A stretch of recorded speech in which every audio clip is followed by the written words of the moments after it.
당장 내일이라도 쿠데타가 일어날 것 같아요. 빵 사 먹을 돈조차 없는 중국은 망했다는 말도 부족하네요. 도대체 중국 내부에서 어떤 일들이 일어나고 있는 건지 바로 알아보겠습니다. 저는 캐나다 밴쿠버 근교의 작은 동네에서 자란 에벌런 프레이저입니다. 현재는 영국 캠브리지에서 경제학을 전공하고 있어요. 중국의 실상을 알리기 위해 이렇게 인터넷에 글을 올리게 되었습니다. 사실 저는 꽤 오랜 기간 중국을 찬양하며 살았어요. 어릴 때 아버지가 중국 광산 기업의 임원으로 발령을 받으셨거든요. 사실 그 소식을 처음 들었을 때는 세상이 무너지는 것 같았어요. 그때 저는 14살이었고 밴쿠버의 모든 것이 저의 전부였거든요. 당시엔 떠나고 싶지 않아 부모님께 애원해보기도 했지만 하는 수 없이 그해 여름이 끝나갈 무렵 저는 베이징행 비행기에 몸을 실었습니다. 창문 너머로 얼마나 울었는지 모르겠어요. 당시 아버지는 제 어깨를 토닥이며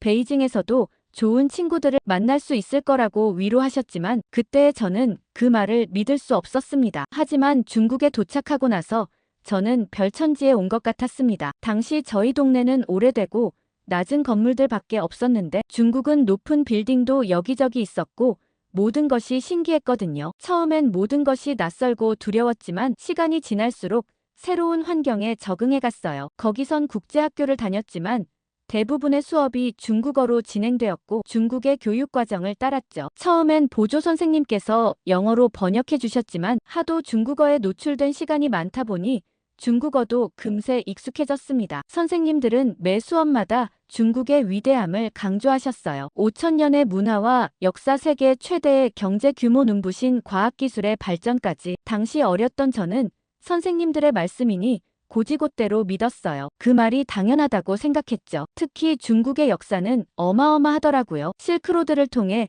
동서양의 문명을 연결했던 이야기와 세계 최초로 나침반과 화약을 발명한 이야기, 그리고 대항해 이야기까지 중국이 세계 문명의 중심이었다는 사실에 중국의 위대함이 느껴졌습니다. 그러다 보니 자연스럽게 다른 아시아 국가들을 낮춰보게 되었어요. 특히 한국에 대해서는 부정적인 인식이 강했습니다. 선생님들은 한국이 중국의 문화를 모방하기만 한다고 가르쳤고 한국의 경제 성장도 허상이라고 말씀하셨어요. 학교 도서관에서 동아시아 역사책을 읽을 때면 한국은 항상 중국의 그늘에 가려진 작은 나라로만 묘사되어 있었죠. 한류도 중국 문화의 아류라고 배웠어요. 당시에 저는 그런 시각을 의심 없이 받아들였습니다. 16살 때였을까요? 한국 드라마가 중국에서 인기를 끌기 시작했을 때 저는 친구들에게 어차피 중국 문화를 다 뺏긴 건데 봐서 뭐 하냐며 보면 안 된다고 말하기까지 했어요. 당시엔 그게 당연하다고 생각했거든요. 게다가 중국 친구들과 어울리면서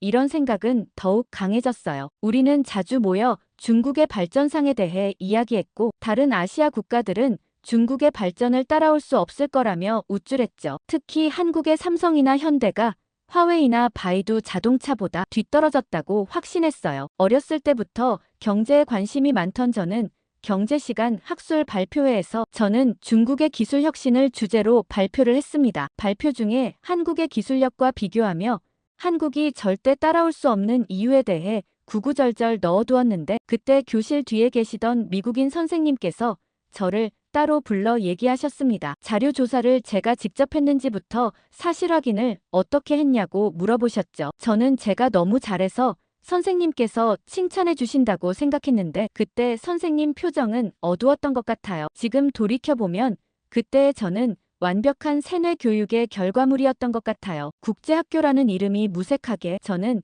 철저히 중국의 관점으로만 세상을 보고 있었습니다. 캐나다에서 자란 제가 어떻게 그렇게 변할 수 있었는지 지금도 가끔 놀랄 때가 있어요. 하지만 그때는 그런 제 모습이 자랑스럽기까지 했죠. 서양인임에도 불구하고 중국의 가치를 이해하고 받아들인다는 점에서 선생님들의 총애를 받았고 중국 친구들 사이에서도 인기가 있었습니다. 19살이 되어 졸업할 때까지 저는 제가 가진 편견이 잘못됐다는 것을 전혀 알지 못했어요. 영국 캠브리지로 대학을 가게 되면서 중국을 떠난다는 사실이 너무 슬펐습니다. 영국으로 온 첫날 저는 이상한 상실감에 빠졌어요. 꿈에 그리던 대학교였고 학교의 캠퍼스는 아름다웠지만 마음 한켠이 허전했습니다. 창밖으로 보이는 푸른 하늘과 너른 잔디밭이 오히려 낯설게 느껴졌죠. 기숙사 방을 정리하면서 베이징에서 가져온 짐들을 하나씩 풀어보았어요. 붉은색 도자기 찻잔과 친구들과 찍은 폴라로이드 사진들, 그리고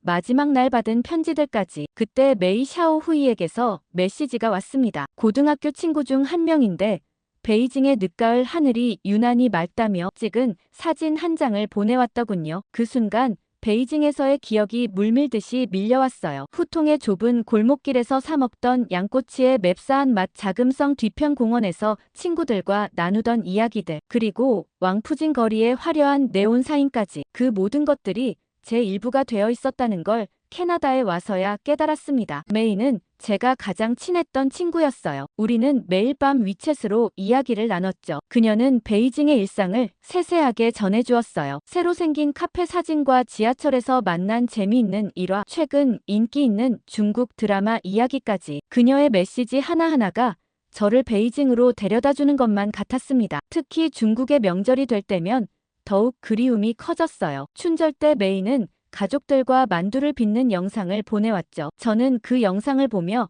작년 이맘때 메인의 집에서 함께 만두를 빚었던 기억에 젖었습니다. 그때는 제가 서툴게 만든 만두를 보고 다들 웃었었는데 이제는 그 웃음소리조차 그리웠죠. 그때 향수병 같은 게 생겼는데 캠퍼스에서 중국 유학생들의 표준어가 들리면 반사적으로 고개를 돌리게 되었어요. 도서관에서 공부하다가도 중국어 대화가 들리면 귀를 기울이게 되었죠. 때로는 수업 중에도 베이징의 추억에 잠겨 창밖만 바라볼 때가 있었습니다. 메이는 SNS에 올라오는 제 캐나다 생활 사진마다 댓글을 달아주었어요. 매번 베이징이 너를 기다리고 있다는 말도 잊지 않았죠. 그럴 때마다 저는 마치 제가 두 개의 세계에서 살고 있는 것 같은 기분이 들었습니다. 밤이면 베이징의 SNS 계정들을 둘러보며 그곳의 일상을 들여다보았어요. 지하철역에 새로 생긴 가게들과 변화하는 도시의 풍경, 익숙한 거리에 낯선 모습까지. 때로는 밤을 새워가며 중국 예능 프로그램을 보기도 했습니다. 그것이 제가 베이징과 연결될 수 있는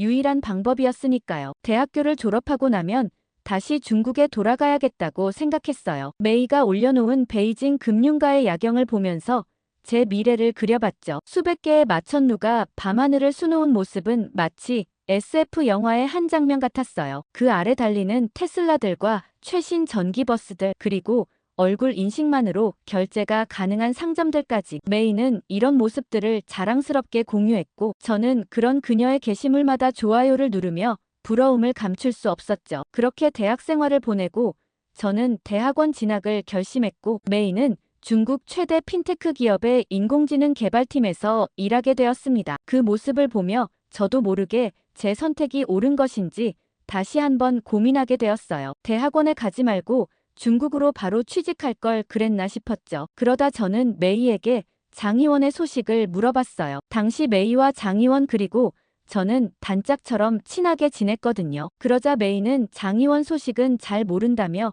한번 연락해보고 알려주겠다고 했죠. 그땐 몰랐어요. 왜 장희원에게 연락이 오지 않았는지 말이죠. 대학원이 시작되고 바빠지면서 자연스레 잊혀졌고 저는 얼른 대학원을 마무리하고 중국 기업에 취직해야겠다는 목표를 삼았습니다. 당시 캠브리지 경제학과 대학원의 첫 학기가 시작되고 제일 기대했던 수업은 아시아 경제 성장론이었어요. 그런데 첫 수업부터 교수님은 충격적인 과제를 내주셨죠. 아시아의 신흥 경제국 중 한 나라를 선택해 현지 조사를 포함한 심층 연구를 하라는 것이었습니다. 강의실은 순식간에 술렁이기 시작했어요. 대부분의 학생들이 현지 조사까지 해야 한다는 사실에 당황했죠. 그러면서 교수님은 의외의 제안을 하셨습니다. 최근 급부상하는 한국의 경제 성장 모델을 연구해보는 것은 어떻겠냐고 말씀하셨어요. 사실 교수님의 제안은 설득력이 있었습니다. 한국의 IT 산업 성장과 AI 산업 혁신은 분명 매력적인 연구 주제였어요. 그 말을 듣자마자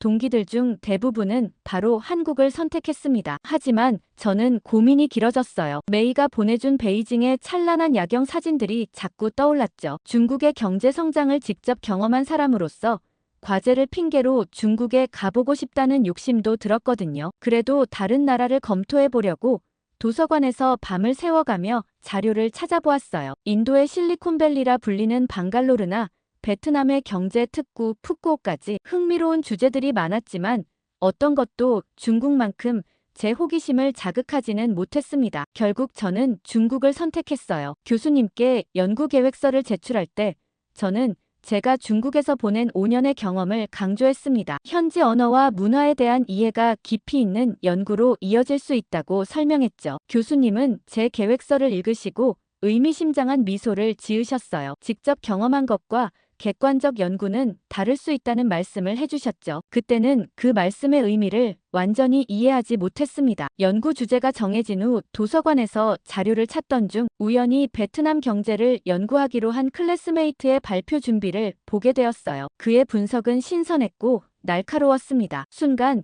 제가 너무 감정적인 선택을 한 건 아닌가 하는 의구심이 들었죠. 그러던 중 우연히 고등학교 친구인 장희원의 메시지를 받았어요. SNS에서 제가 중국에 온다는 소식을 보고 연락했다고 했습니다. 장희원은 베이징 국제학교 시절 제가 가장 친하게 지냈던 친구였어요. 반장을 했던 모범생이자 최상위권 학생이었죠. 이원희의 아버지는 베이징시 정부의 고위 공무원이셨고 어머니는 유명 국영기업의 임원이었어요. 당시 이원희만큼 부유한 친구도 없었죠. 국제학교 다닐 때도 이원희는 늘 최신 명품을 메고 다녔거든요. 저는 이원희에게 이번 연구 기간 동안 이원희의 집에서 지낼 수 있을지 물어봤어요. 이원희의 집이라면 남는 방들도 많을 거라고 생각했죠. 그러자 이원희는 잠시 고민하더니 알겠다고 말했습니다. 낮엔 자기가 일하러 나가기 때문에 집이 조용할 거라고 했죠. 저는 오랜 친구의 도움으로 현장 연구도 하고 옛 추억도 나눌 수 있다고 생각하며 마냥 들떴어요. 하지만 이상한 점이 있었어요. 이원희가 보내준 주소는 제가 기억하는 그들의 동네가 아니었습니다. 예전에 살던 곳은 베이징에서도 손꼽히는 부촌이었는데 새로운 주소는 시 외곽의 평범한 주거단지였어요. 비행기 표를 예매하면서도 궁금증이 커져갔습니다. 이원희의 메시지에는 뭔가 답답한 기운이 감돌았어요. 예전처럼 활기차고 자신감 넘치는 어조가 아니었죠. 하지만 그때는 제가 연구에 너무 몰두해 있어서 그런 미묘한 변화를 놓쳤던 것 같아요. 출발 전날 밤 메이에게 연락했더니 의외의 반응이 돌아왔습니다. 이원희의 집에 묵는다는 말에 조심스러워하는 듯 했어요. 무슨 일이 있냐고 물었지만 메이는 직접 가보면 알 거라며 말을 아꼈습니다. 그리고 메이는 일이 바빠 아쉽게도 얼굴을 보지 못할 것 같다며 미안하다고 했죠. 저는 내심 아쉬운 마음이 들었지만 어쩔 수 없다고 생각했습니다. 런던 히스로 공항에서 베이징행 비행기를 기다리며 저는 노트북을 펼쳤어요. 5년 전 졸업 앨범 속 이원희의 모습을 다시 보았습니다. 반짝이는 눈빛으로 미래를 이야기하던 그 친구가 지금은 어떤 모습일지 궁금해졌어요. 베이징 서우두 공항에 도착한 저는 이원희가 알려준 주소를 따라 택시를 탔어요. 운전기사는 제가 알려준 주소를 몇 번이나 다시 물어보았죠. 그만큼 이원희가 살고 있다는 동네는 제가 기억하는 그녀의 이미지와는 거리가 멀었습니다. 택시가 멈춘 곳은 1990년대에 지어진 듯한 오래된 아파트 단지였어요. 군데군데 페인트가 벗겨진 회색빛 건물들 사이로 녹슨 자전거들이 놓여 있었습니다. 고층 빌딩이 즐비한 베이징 시내와는 전혀 다른 풍경이었죠. 이원희는 아파트 입구에서 저를 기다리고 있었어요. 하지만 처음에는 그녀를 알아보지 못할 뻔했습니다. 예전의 명품 가방 대신 낡은 에코백을 메고 있었고 화장기 없는 얼굴은 피곤해 보였어요. 그래도 환한 미소만은 5년 전 그대로였습니다. 현관문을 열자 30평 남짓한 아파트가 나타났어요. 좁은 거실에는 오래된 소파 하나가 덩그러니 놓여 있었고 부엌 한쪽 벽에는 노란 얼룩이 가득했습니다. 예전 그들의 집에 있던 럭셔리한 가구들과 예술품들은 온데간데 없었죠. 벽에 걸린 사진들만이 당시의 이원이 집안을 추억하고 있는 것 같았습니다. 가장 큰 사진에는 호화로운 저택 앞에서 환하게 웃고 있는 네 식구의 모습이 있었어요. 이원희의 아버지는 당당한 정부 고위 관료의 모습 그대로였죠. 그 옆에는 크리스마스 파티 사진이 있었어요. 최고급 레스토랑으로 보이는 곳에서 샴페인을 들고 축배를 드는 모습이었습니다. 이원희는 명품 원피스를 입고 있었고 어머니는 다이아몬드 목걸이를 하고 계셨죠. 하지만 그게 다였어요. 그 사진 속은 마치 꿈같이 느껴졌습니다. 저도 모르게 사진들을 하나하나 자세히 들여다보고 있었죠. 이원희는 제 뒤에 서서 조용히 지켜보다가 짧은 한숨을 내쉬었어요. 많이 달라졌지라고 작게 속삭였습니다. 그 말에 담긴 의미가 가슴 깊이 와닿았어요. 방 안에는 여전히 과거의 흔적이 남아 있었습니다. 책장 한켠에는 이원희가 받았던 상장들이 가지런히 꽂혀 있었고 벽에는 베이징대 합격 증서가 걸려 있었어요. 하지만 그것들마저 지금은 빛바랜 추억처럼 느껴졌죠. 쉽게 물어볼 수 없어 머뭇거리고 있는데 현관문이 열리는 소리가 들렸습니다. 이원희의 아버지가 들어오셨죠. 고위 공무원이었던 그분의 모습은 제가 기억하는 것과는 너무나 달랐어요. 구겨진 셔츠에 덥수룩하게 자란 수염, 피곤해 보이는 눈빛까지 저를 보시고도 무반응이었습니다. 그저 고개만 살짝 끄덕이고는 방으로 들어가셨어요. 예전에 카리스마 넘치던 모습은 온데간데 없었죠. 이원희가 조심스럽게 이야기해 주었어요. 2년 전 갑자기 찾아온 감사에서 아버지가 과거의 작은 실수들을 지적받으셨다고요. 결국 해임되셨고 그 후로 깊은 우울증에 빠지셨다고 합니다. 매일 아침 습관처럼 양복을 입고 나가시지만 사실 갈 곳도 없다고 했어요. 그날 오후 이원희와 함께 근처 마트에 장을 보러 갔습니다. 계산대 앞에서 뜻밖의 만남이 있었어요. 웬 중년 여성이 저희를 알아보고 반갑게 다가오셨죠. 알고 보니 예전 이원희네 가정부였던 리 아주머니였습니다. 리 아주머니는 이원희를 보자마자 안타까운 표정을 지으셨어요. 예전에는 매일 아침 영양 만점 샐러드를 만들어주시던 분이었는데 이제는 오히려 이원희가 아버지의 식사를 챙기고 있다는 걸 아시는 듯 했죠. 아주머니는 장바구니에 들어있는 저렴한 식재료들을 보시더니 무언가 말씀하시려다 그만두셨어요. 대신 주머니에서 뭔가를 꺼내 이원희 손에 쥐어주셨습니다. 집에 와서 열어보니 약간의 현금이 들어있었어요. 이원희는 눈물을 참으며 그 돈을 책상 서랍에 넣었습니다. 저녁이 되어도 이원희 아버지는 여전히 방에서 나오지 않으셨어요. 이원희는 조용히 방 앞에 저녁 식사를 놓아두었죠. 문틈 사이로 컴퓨터 모니터 불빛만 새어나왔습니다. 나중에 알고 보니 아버지는 매일 밤 자신이 근무했던 부서의 웹사이트를 들어가신다고 해요. 그날 밤 이원희는 처음으로 속마음을 털어놓았어요. 아버지가 해임된 후 재산도 모두 조사받았다고 합니다. 그동안 모아둔 돈은 벌금으로 나갔고 호화로운 저택도 팔아야 했죠. 저는 아버지가 대체 무슨 잘못을 하셨길래 벌금이 그렇게 많이 나왔냐고 물어봤고 이원희는 경기 침체로 지방정부 수입이 70%나 감소했고 기업들도 줄도산하는 바람에 정부 세수가 엄청나게 감소했다고 했어요. 그래서 정부의 무리한 벌금 부과가 증가했고 아버지도 그중 하나의 케이스라고 했죠. 아버지의 실수는 경미한 정도였는데 온 재산이 몰수당했다고 했습니다. 하지만 무엇보다 견디기 힘든 건 아버지의 달라진 모습이라고 했어요. 예전에는 매일 아침 신문을 읽으며 정부 정책을 열정적으로 설명하시던 분이었는데 이제는 말수도 줄고 사람 만나기도 꺼리신다고 합니다. 특히 옛 동료들의 연락을 철저히 피하신다고 해요. 마치 세상과 단절된 듯한 생활을 하고 계시죠. 이원희는 눈물을 흘리며 말했어요. 자신의 꿈이었던 대학원 유학도 포기했다고요. 저는 도대체 언제부터 이 일이 시작된 거냐고 물었죠. 그러자 이원희는 2022년 초부터였다고 했어요. 저와 연락이 끊겼던 시점이었죠. 처음에는 공무원들의 월급이 며칠씩 밀리기 시작했죠. 별일 아니라고 생각했던 일이 점점 심각해졌어요. 이원희의 아버지는 고위직이었지만 상황은 마찬가지였습니다. 한 달 밀린 월급이 2달이 되고 3달이 되었죠. 지방정부의 재정이 바닥나고 있다는 소문이 돌기 시작했어요. 코로나 봉쇄로 인한 세수 감소가 결정적이었다고 합니다. 특히 충격적이었던 건 부동산 시장의 붕괴였어요. 이원희네가 살던 고급 아파트의 가격이 반토막이 났다고 합니다. 집값이 폭락하면서 지방정부의 주요 수입원이었던 토지 판매 수입도 끊겼죠. 이원희는 그때부터 아버지의 표정이 어두워지기 시작했다고 해요. 작년 여름 정부 기관의 대대적인 구조조정이 시작되었습니다. 처음에는 하위직 공무원들만 해고될 거라고 생각했대요. 하지만 곧 중간 관리자들도 대상이 되었고 급기야 고위직들도 예외가 아니었죠. 이원희 아버지의 부서에서만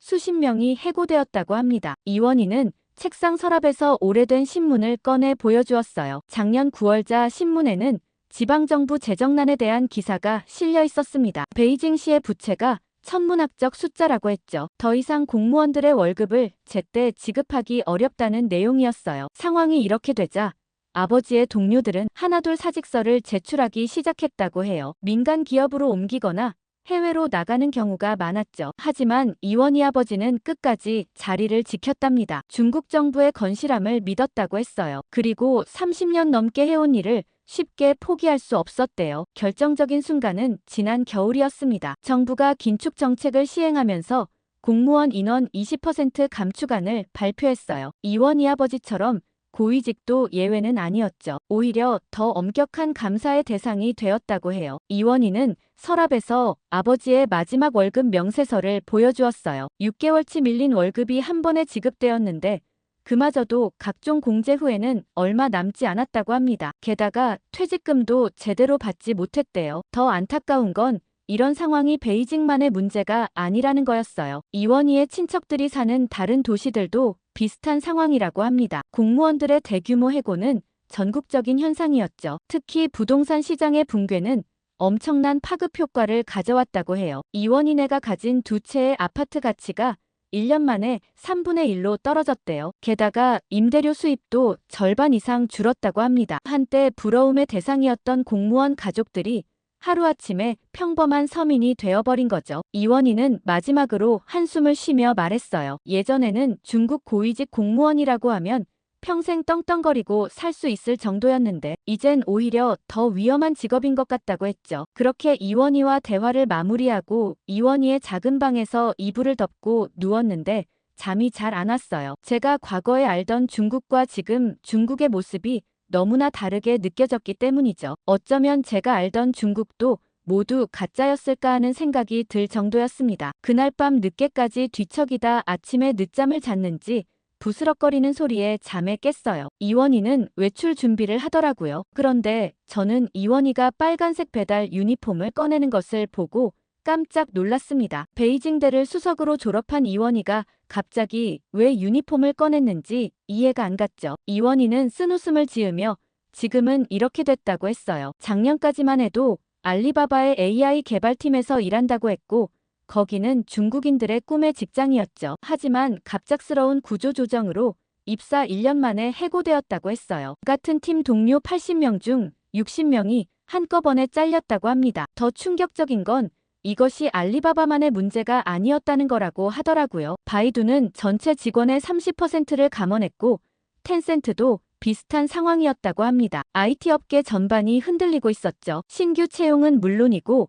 기존 직원들도 대규모로 해고되는 상황이었어요. 그러면서 이원희는 휴대폰의 배달 앱을 보여주었습니다. 놀랍게도 배달기사 채팅방에는 수많은 고학력자들이 있었어요. 공대 박사 출신이 치킨을 배달하고 석사 학위 소지자가 마라탕을 나르는 게 이제는 흔한 풍경이 되었다고 해요. 채팅방에는 서로의 학위를 인증하는 게시물들이 가득했어요. 칭화대 박사 출신이 올린 학위 증명서와 베이징대 석사의 성적 증명서까지 마치 슬픈 현실을 자조하는 듯한 분위기였습니다. 이원희의 배달 가방에는 작은 메모가 붙어 있었어요. 베이징대 졸업생이 정성껏 배달합니다라는 문구였죠. 처음에는 충격이었지만 이제는 이런 홍보가 오히려 더 많은 팁을 받는데 도움이 된다고 해요. 더 놀라운 건 이런 현상이 전국적으로 퍼져 있다는 거였어요. 상하이에서는 이공계 박사들의 배달 연합이 있다고 하고 선전에서는 전직 IT 개발자들의 배달 커뮤니티가 있다고 합니다. 이원희는 자신의 경우가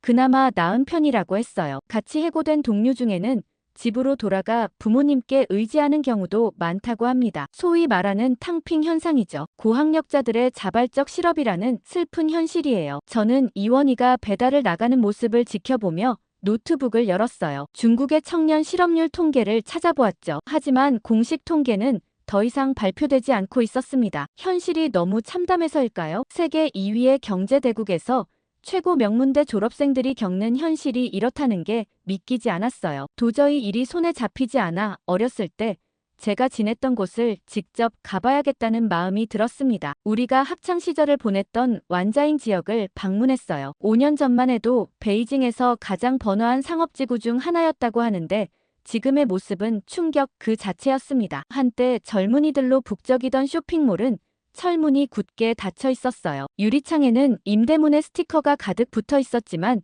대부분 색이 발해 있었죠. 이원희는 이곳에서 친구들과 영화도 보고 쇼핑도 했던 추억을 이야기했어요. 특히 충격적이었던 건 대형 백화점의 모습이었습니다. 화려했던 외벽은 회색빛으로 변색되어 있었고 간판의 LED 조명은 깜빡이다 말았어요. 출입구에는 녹슨 셔터가 내려져 있었고 그 위로 폐업이라는 글자가 쓰여 있었죠. 거리는 마치 영화 속 종말 이후의 도시처럼 텅 비어 있었어요. 5년 전만 해도 차량 통행이 많아 주차가 힘들 정도였다는데 지금은 녹슨 자전거 몇 대만이 쓸쓸히 서 있었습니다. 보행자도 거의 보이지 않았죠. 우리가 자주 갔다던 카페 거리도 마찬가지였어요. 예쁜 인테리어로 유명했던 카페들은 하나둘 문을 닫았고 길가의 가로수는 관리되지 않은 채 방치되어 있었습니다. 간간히 바람이 불 때마다 낙엽들이 휘날리는 모습이 마치 유령도시 같았어요. 골목 안쪽으로 들어가 보니 상황은 더 심각했습니다. 한때 웨이팅이 길었다는 맛집들은 흔적도 없이 사라졌고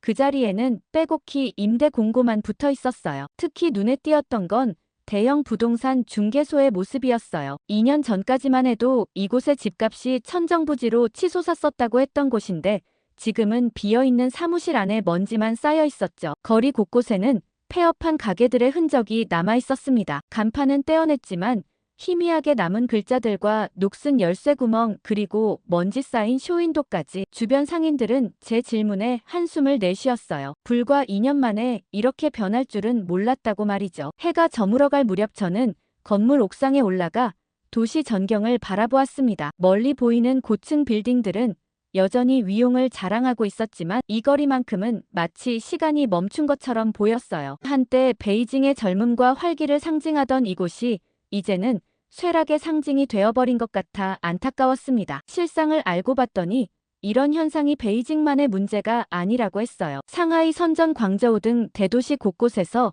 비슷한 일들이 벌어지고 있다고 합니다. 한때 중국의 경제 성장을 상징하던 번화가들이 하나둘 유령 도시로 변해가고 있는 거죠. 그때 SNS 알림이 울렸고 저는 메이 샤오후이의 SNS를 열어보았어요. 화려한 베이징의 야경을 배경으로 찍은 그녀의 최신 사진이 눈에 들어왔습니다. 하지만 이상한 점을 발견했죠. 사진 속 건물은 제가 오늘 본 텅 빈 쇼핑몰이었어요. 의심이 들기 시작했습니다. 메이의 게시물을 하나씩 자세히 살펴보기 시작했어요. 그동안 제가 부러워했던 호화로운 식당 사진들, 명품 쇼핑 인증샷, 최신 오피스 전경까지 모든 것이 완벽하게 연출된 거짓이었더군요. 특히 충격적이었던 건 그녀가 올린 AI 개발팀 사무실 사진이었습니다. 이원희를 통해 그 회사가 이미 6개월 전에 폐업했다는 것을 알게 되었어요. 메이는 여전히 그곳에서 일하는 척 게시물을 올리고 있었던 거죠. 갑자기 어린 시절 기억이 떠올랐어요. 국제학교 선생님들이 들려주던 중국의 위대함에 대한 이야기들. 당시에는 그저 자부심으로 받아들였던 말들이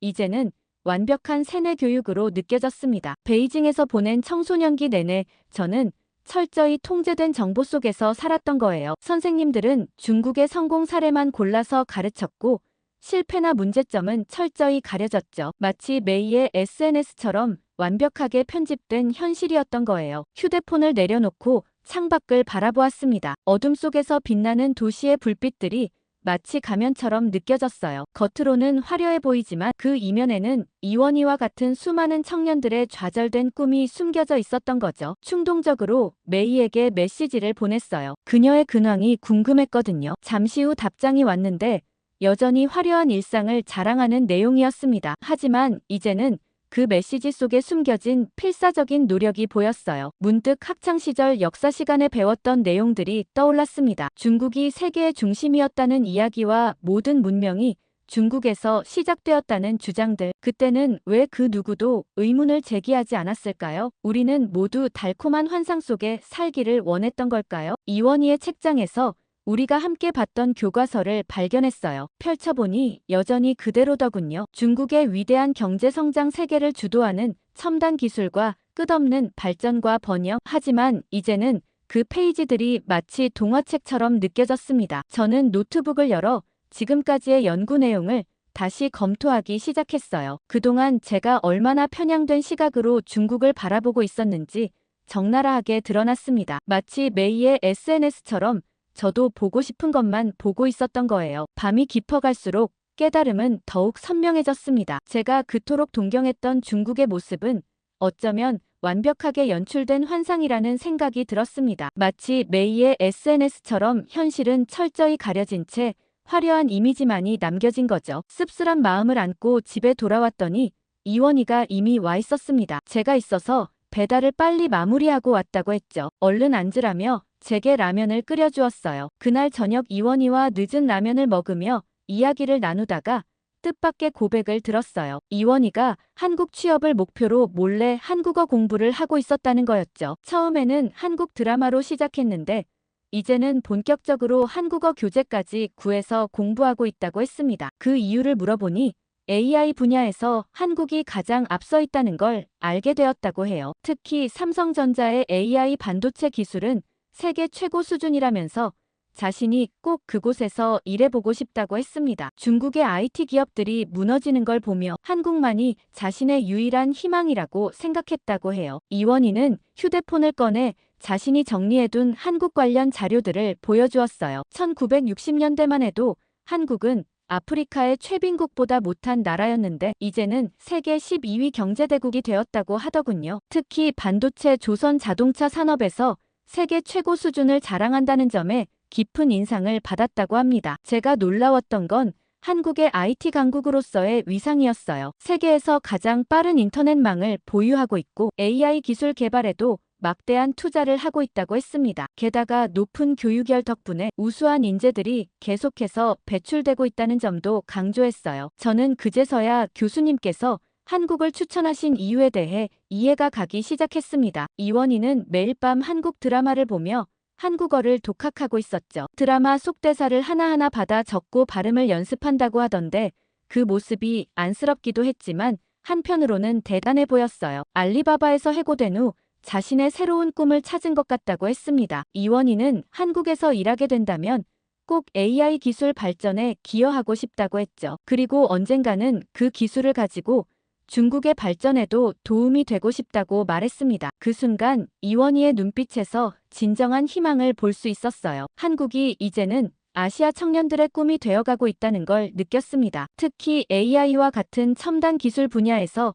한국은 이미 세계적인 강국이 되어 있었고 이원희 같은 젊은이들에게 새로운 희망이 되어주고 있었던 거죠. 이원희에게 한국은 단순한 외국이 아닌 자신의 꿈을 이룰 수 있는 유일한 기회의 땅이었어요. 그러면서 이원희는 자신이 팔로우하는 한국 취업에 성공한 중국인들의 SNS 계정들을 보여주었어요. 삼성전자 인공지능 연구소에서 일하는 옛 동기의 일상이나 현대자동차 연구원이 된 베이징대 선배의 이야기까지 그들의 게시물에는 한국에서의 안정된 생활과 전문가로서 인정받는 모습이 담겨 있었습니다. 이원희의 노트북 바탕화면에는 한국 기업들의 채용 공고가 가득했어요. 특히 AI 관련 채용 정보는 따로 폴더까지 만들어 정리해 두었더군요. 삼성전자, SK하이닉스, 네이버, 카카오까지 한국의 주요 IT 기업들의 채용 일정과 자격 요건을 꼼꼼히 메모해 두었습니다. 채용 공고를 하나하나 살펴보던 중에 이원희가 한숨을 내쉬었어요. 요즘 중국 정부가 해외 취업을 위한 비자 발급을 크게 제한하고 있다고 했습니다. 인재 유출을 막기 위해서라고 하는데 특히 IT 분야 전문가들의 비자 발급이 더욱 까다로워졌다고 해요. 실제로 이원희의 친구 중 한 명은 한국 기업의 최종 합격 통보를 받고도 비자를 받지 못해 취업이 무산되었다고 합니다. 또 다른 친구는 비자 심사가 6개월 넘게 지연되는 바람에 입사 기회를 놓쳤다고 하더군요. 하지만 이런 어려움에도 불구하고 한국행을 준비하는 중국 청년들은 계속 늘어나고 있었어요. 이원희가 가입한 한국 취업 준비 온라인 커뮤니티는 매일 새로운 회원들이 늘어난다고 했습니다. 다들 중국의 불투명한 미래보다 한국에서의 새로운 기회를 찾고 싶어 하는 거죠. 특히 인상적이었던 건 이원희가 보여준 한국 취업에 성공한 선배의 조언 게시물이었어요. 비자 문제를 해결하기 위해서는 한국에서 석사 과정을 밟는 것이 좋다는 조언이었습니다. 이원희는 그 글을 읽고 한국 대학원 진학도 고려하고 있다고 했어요. 밤늦게까지 이원희는 한국어 공부에 몰두했습니다. 토픽 시험 6급을 목표로 하고 있다고 했어요. 취업을 위한 첫걸음이라면서요. 비자 발급이 어려워진 만큼 더 철저히 준비해야 한다고 했습니다. 그 진지한 모습에서 절실함이 느껴졌어요. 이원희의 방을 둘러보니 책상 바로 앞에 서울의 야경 사진이 붙어 있었어요. 매일 밤 그 사진을 보며 동기부여를 한다고 했습니다. 언젠가는 저기서 일하는 모습을 상상하면서요. 한국에서 성공한 중국인들의 SNS를 보며 자신도 꼭 그들처럼 될 수 있다고 믿는 것 같았어요. 어쩌면 이것이 현재 중국 청년들의 현실일지도 모르겠다는 생각이 들었습니다. 자국에서 기회를 찾지 못하고 해외로 눈을 돌리는 젊은이들, 특히 한국은 그들에게 가장 현실적인 대안이 되어가고 있었어요. 지리적으로 가깝고 문화적으로도 친숙하니까요. 이원희의 미래를 응원하고 싶었죠. 다음 날은 배달을 쉰다고 하기에 예전처럼 같이 시간을 보낼까 했는데 이원희는 새벽 4시에 나가야 한다고 했어요. 한국 대사관 비자 신청 번호표를 받기 위해서라고 했습니다. 저는 이원희가 미리 도시락과 담요까지 챙기는 모습을 보고 의아했어요. 알고 보니 비자 신청자들이 너무 많아서 한참을 줄을 서야 한다고 하더군요. 이원희의 휴대폰에는 비자 신청 대기자들의 단체 채팅방이 있었습니다. 매일 새벽마다 줄 서는 사람들의 수를 공유하고 실시간 웨이팅을 알려주는 채팅방이었습니다. 저는 이 현상이 너무 신기해 이원희를 따라 대사관으로 가보기로 했고 다음 날 대사관 앞에 도착했을 때는 이미 100명이 넘는 사람들이 줄을 서 있었어요. 대부분 이원희처럼 젊은 청년들이었습니다. 누군가는 노트북으로 한국어를 공부하고 있었고 또 다른 이는 한국 기업 면접 준비를 하고 있었죠. 이원희는 매일 이렇게 새벽부터 나와 비자 신청을 시도했다고 해요. 벌써 10번째 도전이라고 했죠. 하지만 매번 번호표가 부족해서 돌아와야 했답니다. 그래도 포기하지 않고 계속 도전하는 모습이 안쓰럽고도 대단해 보였어요. 그날도 역시 이원희는 허탕을 치고 돌아왔습니다. 하지만 이번에는 표정이 더욱 어두웠어요. 대사관 직원이 당분간 중국인 대상 취업비자 발급이 전면 중단될 것이라고 공지했다는 겁니다. 중국 정부의 요청이라고 했죠. 집으로 돌아오는 지하철에서 이원희는 눈물을 참지 못했어요. 그동안 준비해온 모든 것이 물거품이 된 것 같다고 했습니다. 베이징에서의 마지막 날 밤 저는 노트북을 열어 교수님께 긴 이메일을 썼어요. 제가 애초에 계획했던 중국 경제 연구를 한국으로 변경하고 싶다는 내용이었습니다. 이원희의 이야기를 통해 본 진짜 중국의 모습 그리고 그 속에서 새로운 희망으로 떠오른 한국의 이야기를 전했어요. 교수님의 답장은 의외로 빨리 왔습니다. 다음 날 아침 온라인 미팅을 하자고 하셨어요. 화상통화에서 만난 교수님은 제 변화를 반겨주셨습니다. 처음 수업에서 한국 연구를 추천했을 때 솔직히 저는 무시했다고 말씀드렸죠. 저는 부끄러웠지만 솔직하게 제 경험을 나누었어요. 베이징에서 보낸 청소년기가 어떻게 저를 편향된 시각으로 몰아갔는지 그리고 이원희를 통해 어떻게 그 편견이 깨졌는지를요. 특히 한국이 중국 청년들에게 새로운 희망이 되어가고 있다는 점을 강조했습니다. 교수님은 제 관찰이 매우 흥미롭다고 하셨어요. 단순한 경제 지표 분석이 아닌 실제 사람들의 삶과 꿈을 통해 두 나라의 현실을 들여다보는 연구가 될 것 같다고 말씀하셨죠. 거기에 제 개인적인 편견 극복 과정까지 더해지면 더욱 의미 있는 연구가 될 거라고 하셨습니다. 교수님은 한 가지 조언을 더해 주셨어요. 한국의 경제적 성공이 왜 중국 청년들에게 희망이 되는지 더 깊이 연구해보라고 하셨죠. 단순한 동경이 아닌 실질적인 대안으로서의 가능성을 탐구해보라는 의미였습니다. 저는 다음 주 한국으로 떠나 새로운 연구를 시작할 계획입니다. 이원희가 그렇게 동경하던 한국이 어떤 모습일지 기대가 됩니다. 사연 어떻게 들으셨나요? 중국 내부에서는 경제 불황으로 명문대생까지 배달 아르바이트를 하고 있다는 게 정말 심각하게 느껴집니다. 당장 트럼프가 취임하면 얼마나 더 비참해질지 상상도 가지 않는데요. 오늘 사연에 대한 여러분의 의견 댓글로 많이 남겨주시고 좋아요와 구독 꾹 눌러주세요. 감동 필름이었습니다.